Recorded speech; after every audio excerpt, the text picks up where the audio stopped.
So today we are going to take a look at Sass, and Sass is a CSS preprocessor. It's a quite popular one. I use it daily. We're going to take a look at installing it, and then I'm going to walk you through most of the features just to give you an idea of how it works and how you can add it to your workflow. So if we go to their website and take a look at their installation instructions, we're going to see a couple options. We're going to be installing it on Windows today, and we're going to use the chocolatey option.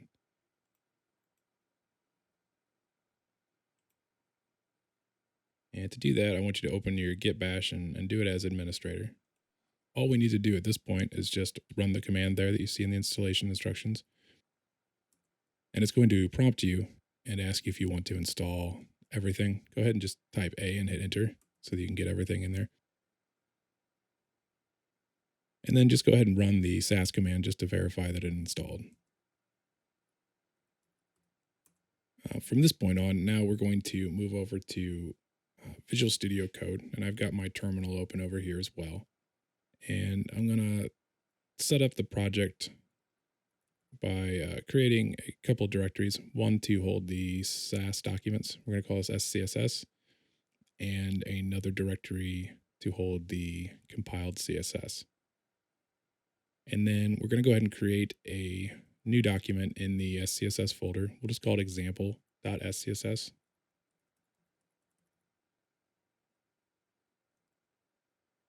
And to begin, I'm just going to put some simple CSS rules in here. Nothing actually Sass related, but just to demonstrate how to compile this into a CSS document.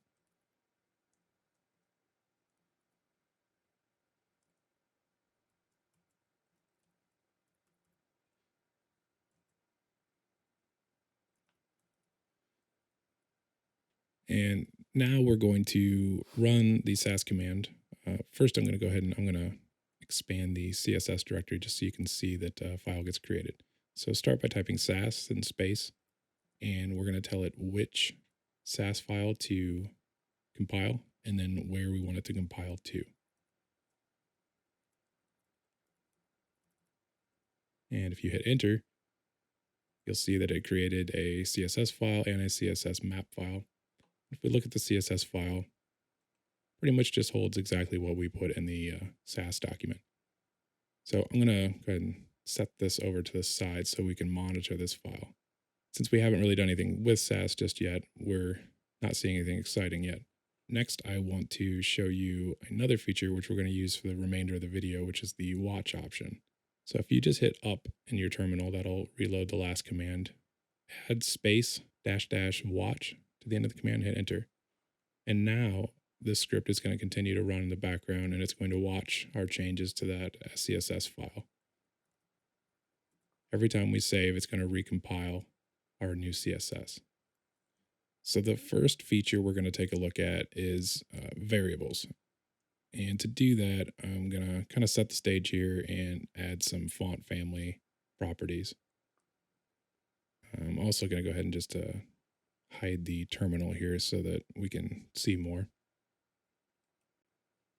So I'm going to add a rule for the H1 tag, put a font family in there.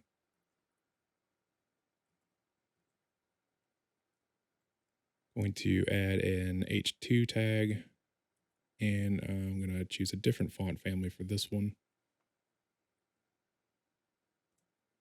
And we'll just, for fun, throw an H3 in there as well. Now up at the top, I'm going to go ahead and I'm going to create some variables. We'll call this first one, we'll just call it font primary. This will be our main font. And I'm going to copy the Arial font family and make that the value of this variable. And then we'll create another variable, we'll call it font secondary, and I'll copy the Courier new font family and toss that in there.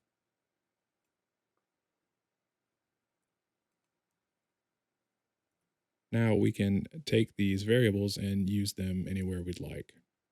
So if I remove the font family from the H1, I can just put in font primary.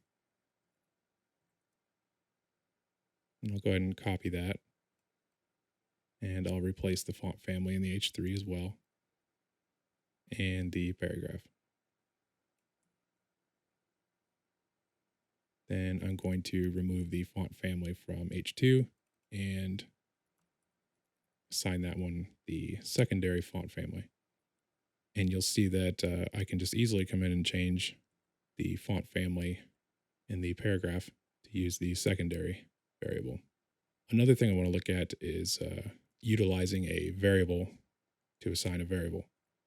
So say we want a margin default to be like 20 pixels, and we want a padding default of 20 pixels. Let's go ahead and utilize that variable somewhere.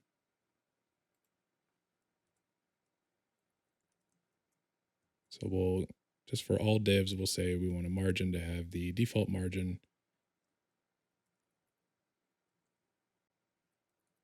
and also have the default padding. Now, say we knew that the margin and padding, we always want it to be the same. So we could just go ahead and copy the margin variable and make that the value of the padding variable. And I'm just going to throw in, say, a 0 for the x-axis on the margin just to show you how that compiles. The next feature we're going to take a look at is nesting. And to do that, I'm going to kind of set the stage here again and show you how we would write some things in regular CSS. So say we wanted to target the a tag or a link within paragraphs, just give it a color value. And then let's say we wanted to target the hover state of that link, give that a different color value.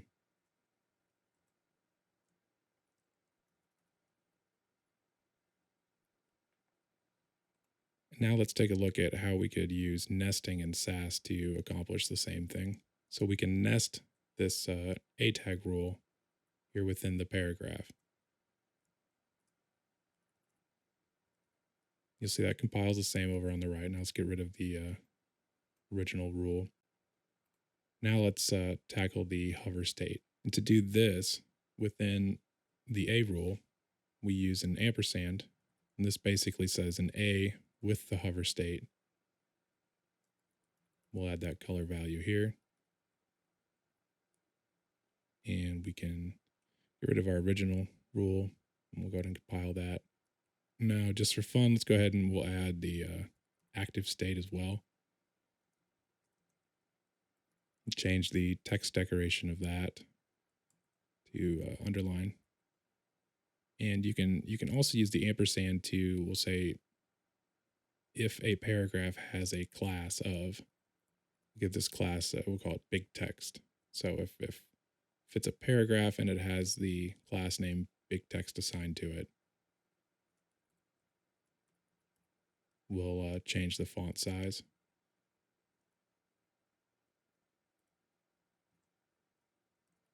And we will change the font weight.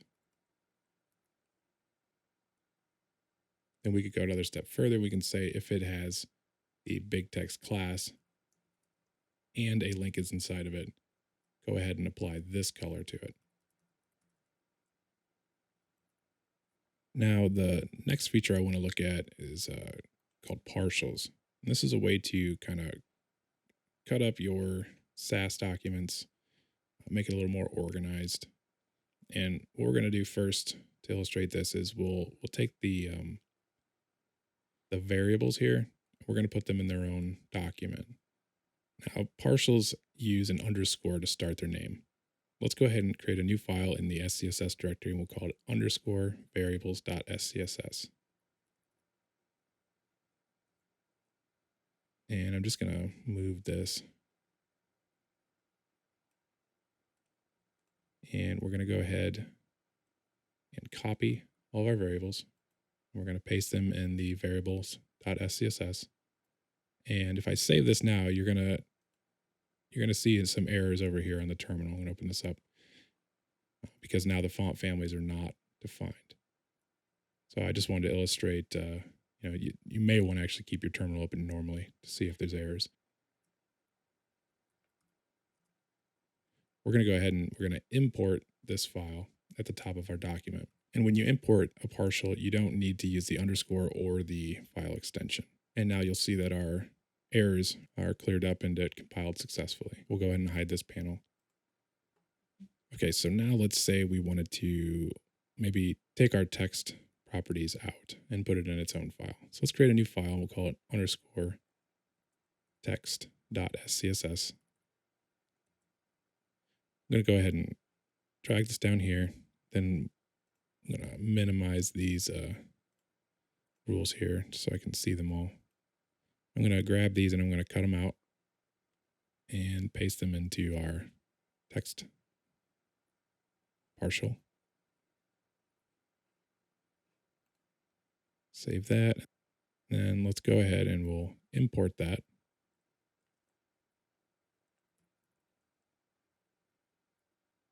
We'll hit save and we'll see the text back over on the right. Now let's go ahead and create one more partial. We'll call this underscore page. And we're just going to put some of the general rules in here. We'll drag this down. And let's grab the body and div rules and we'll toss that in here. Save that. And go ahead and import the page partial. Let's go ahead and put it up here above the text so that it matches the way we originally had the document. Now let's go ahead and we're going to move on to the feature that's probably my favorite, and that is a mixin. Let's give ourselves some room here, and we're going to type @mixin, and we're going to give this mixin a name, and we're just going to call this text. And this is this follows the normal function syntax that you would think of. Let's go ahead and put some properties in here. Do text size, it's 14 pixels. And the font weight, 400. And we'll go ahead and give it a line height of 14 pixels as well. Now, as it is right now, we can use this, and so we could take out the font size and weight property here of the paragraph and replace it with our mixin. To do that, we do @include and text. We save that. You'll see our values over there on the right have been added. Now you can take this a step further, and we can add a property to the mixin, just like you would a normal function. We'll call this size, and we're going to apply that to the font size. So we'll replace the value there with the variable size. We'll go ahead and do this down here for the line height too and keep those the same. Now, if we save right now, you're going to we probably get some errors. Yeah, there you go. That's because we have not defined that size property. Now that we have, we've fixed our compiled version. But we can combat that by giving the size a default value over there in the mixin. So say we want to make the default to be 14 pixels. If we do that, then we can actually run the mixin without any value. It'll automatically apply the 14 pixels. And we could even remove the parentheses if we wanted to, just to make it cleaner. But the mixins are great. I mean, you can apply all these properties and say we can change the font size to 22, and you'll see it compiled over there. These are handy tools you can use throughout your style sheet. You can see you can override it here. You still get the original size compiled on the right, but you will be able to override it should you want to change the font size only, but the line height would stay at 22. Now let's try another mixin. Let's target the margin on the x-axis. We'll just call this MX for short. We're going to put a property in here for the margin left, and we'll leave that empty for a second, and we'll do another one for margin right. And let's go ahead and create some properties. We'll just do left, and we'll give that a default value of 0 pixels. And we'll do right, and we will give that a default value of 0 pixels as well. And let's throw those variables down here in the mixin.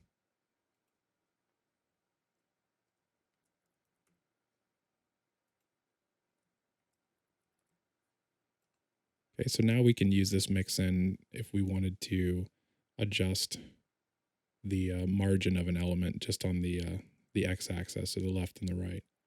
So say on a paragraph, we wanted to adjust the margin, we add the mixin, and we say we want 24 pixels on the left to have 11 pixels on the right. Or we could take the values out and we'll have them zeroed out. And then you can also do the clean version without the parentheses.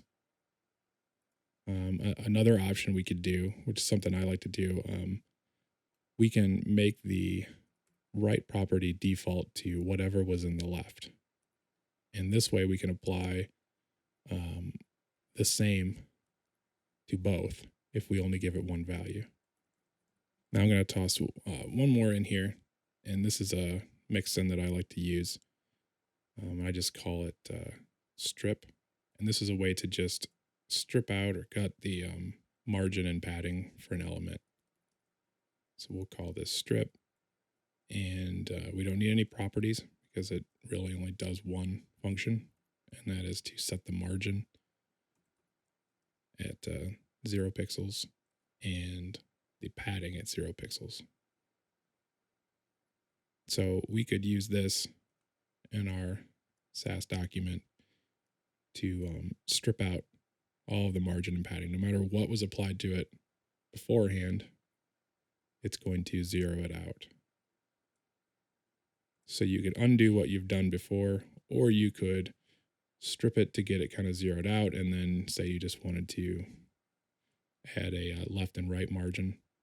Before we move on, let's go ahead and we'll make another partial for this. So new file underscore mixins dot .scss, and drag this down. And this time, to avoid errors, we're going to go ahead and import that file first.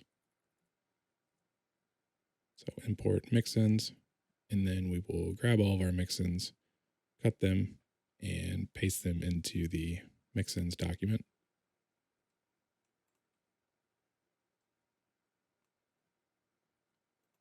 And we can tidy up this document a little bit. And you can see, we can come in now to any of these documents and utilize these mixins as long as the mixins were included or imported previous to these other partials. Now the next feature we're going to look at is extending an inheritance. To do this, we're going to create kind of what you call it, like a placeholder. This is going to hold some rules. We're going to be able to apply them throughout the document. And we'll just call this text default. And we'll add some rules here that we want to apply across this document without having to write it more than once. So we'll grab the font family primary here, toss that in there. We'll add a color in here. And let's go ahead and tidy up our document here. Since we know that H1 and H3 both have these same font families, let's go ahead and add the H3 tag to this selector here for this rule, and clear out the properties, and we'll replace it with the text default. So we want to do extend text default. So this is going to toss those properties in here.